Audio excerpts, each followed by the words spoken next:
Hey everyone, it's Leonie, WCKI. The purpose of this video is to show you how to start with any project. Now usually they say you must start with a slip knot. Sometimes we've got a magic ring, but for the purposes of this exercise, I'm going to show you how to start with a slip knot. Now it's very simple, it's very easy. Everything is, well, since I've been crocheting and researching, I've realized how quite easy it is. It looks extremely difficult, but it is rather easy. So in order for you to make a slip knot, just wind it over your two fingers like that, just so that we can have a bit of a circle going there. Can you see there? Then you take this thread or yarn, sorry, and you put it behind your circle, just like that. Then you take your crochet hook and we're going to grab that yarn there, hold on to everything and pull. And there is your slip knot. So if we take it off the hook, see we've got a little circle going there. And that is how you will start your project, is by doing a slip knot. So let's do this again. Take your yarn over and slip this behind, just like that. Take your crochet hook and grab that yarn and pull it tight. And there is your slip knot. Now the next thing we're going to do is to make your chain stitch. Now this is sometimes referred to on your pattern as either a chain stitch or a foundation chain. The abbreviation on the patterns that you will see as well will be a CH. So wherever you see CH, excuse me, you know that you need to make a chain stitch. Now what you can do then is, simple one is just wrap the yarn over, just like that, wrap it over and pull through. And there's your first chain stitch. Just bear in mind that you don't pull your slip knot too tight, otherwise you're not going to be able to pull the yarn through. So once again, let's pull it over. You see I've got a little bit of a gap there. Can you see my gap? Yarn over and pull through. Another chain. Yarn over, pull through, and a third chain. Now I like to hold my yarn like that around my finger. And then it goes like that. Up to you, you decide what is more comfortable. I feel that if I do it like this, I can control the tension of the yarn a little bit better, but it's entirely up to you of what you find will be more comfortable. So yarn over, pull through, yarn over, pull through.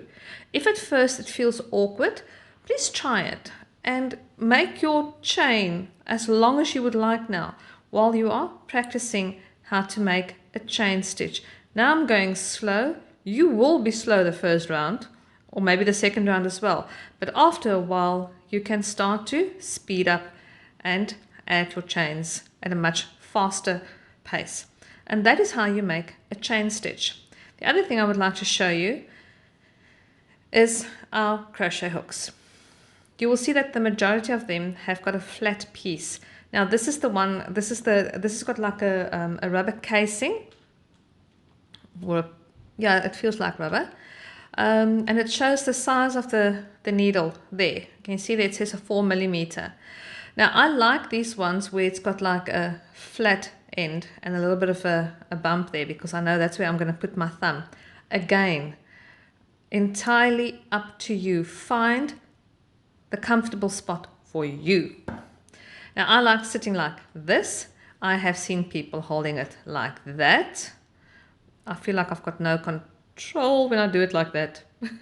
But again, it's entirely up to you.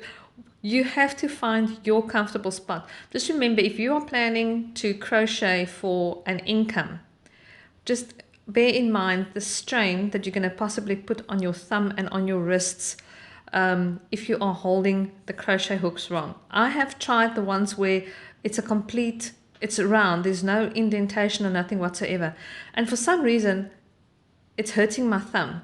But it might work for somebody else again. So my preference is the hook that's got a slight bit of an indent here. There's other ones that you will see as we go along that I will use that is complete. It's without any rubber casings here. Those ones are also quite nice to use. This one, I sometimes feel it limits me, especially when you get to your bigger stitches where you're going to do some double crochets where you've got 3 or 4 of them on the hook. You are going to possibly run out of a bit of space here, but it's not the end of the world. So yes, I prefer the ones that's got a bit of an indent, so I can place my thumb there. We'll get to those ones at a later stage. Whether you use these ones that's got like a steel or plastic, doesn't matter, as long as you pack them away and take care of them. And just bear in mind that every now and again, just wipe them off. I always keep Johnson's baby powder handy, because wool, even if you just pull it out of a pack, can be dusty. They could have come from they could have picked up dust at the mall or at the shop where you bought them from, so they are dusty. So you will hear that you're crocheting, it sounds like it's squeaking. Although it's not too tight, my crocheting, the wool sounds like it squeaks over the needle, over the hook, or even over your knitting needles if you are knitting. Take some baby powder and just rub it over every now and again, and you'll feel it will start moving across more easily. Now that's the one reason why you could have squeaky wool on a needle or on a crochet hook. The other one is that you are pulling it too tight. So if you pull this too tight, let me just show you. Let's tug this thing completely tight now. And now I try and do a chain stitch. I'll eventually get it through, but I don't know if you can see there. The light is catching it badly now. But that chain I just pulled tight is smaller than the other chains that I've just made. So don't pull too tight. Find your comfortable spot and make a chain. And another chain. And another chain. And there we go. Also bear in mind that it's not just your wool that can be dusty, that can cause it to squeak. Sweat also. Because seeing that you are possibly a new crocheter, you might cling onto stuff and tense up, and the sweat will then get onto the crochet hook, which will also make it squeaky. So just wipe it off with a damp cloth and put some baby powder on, and you're good to go again. So yes, you get different size crochet hooks. In this case, like I said, this is a 4mm. Now if you look at the wool, let's take this family knit one here. Let's see. You've got your 2 sizes on the side here. The top one is for your crochet hook and the bottom one is for your knitting needles. This is not zooming very nicely now, is it? Ooh, that's even worse. But in this case, it says that for your crochet hook, you'll need a 4mm. In US terminology, it is a FS, and in UK, it's a 8.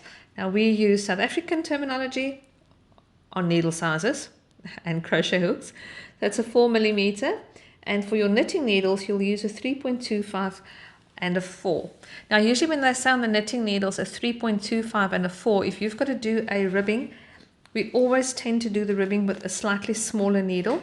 So you will then use the 3.25 to do your ribbing, and then you will change to a 4mm to do the rest of your project that you are creating. Also on the wool, it always gives you the washing or the care instructions. Now bear in mind that all our wools are acrylic. The majority of them are acrylic, unless you find something that is pure wool. But in this case, we have got acrylic yarns. So always read the care instructions on the side of the wrapper. Okay, other than that, have fun. Oh yes, and of course, there you'll see the color. In this case, it's the rose. And I'll have to sort out my camera. Why is it not focusing properly? Sorry about that. This is rose and it's got 50 grams. Something else that I need to point out is that over here it will show you your tension. That if you have 22 stitches with 30 rows, should give you a 10 by 10 centimeter square. That is how you can test your tension when you get to your projects. This is a 50-gram ball, but take note. For this 50-gram ball, it has approximately 150 meters on, or 165 yards. Please note that you have to look at that, because depending on the weight of your wool, you could have a 50-gram ball, but if it weighs more, your meterage will be different. Just bear that in mind. Let's see if we can find out on this one. Yeah, I've got a different, also from Al store. This one is a 100-gram ball and it's got 300 meters. And the Charity is also a 100-gram ball, but it's only got 233 meters. So always make sure that you check that, because 100-gram, they're both 100-gram balls. You know, so you can see there, they're both 100 gram. That's 100 gram and that's 100 gram. But the Charity is a heavier wool. So check the meters. This one's got 233 and the Aglow has got 300 meters.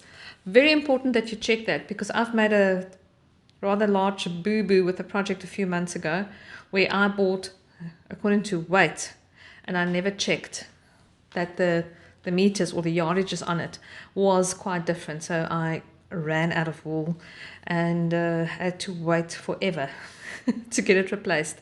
So that's just in short. Again, if you want to do a chain stitch, which will also be referred to as your foundation chain, but yarn over needle and pull through.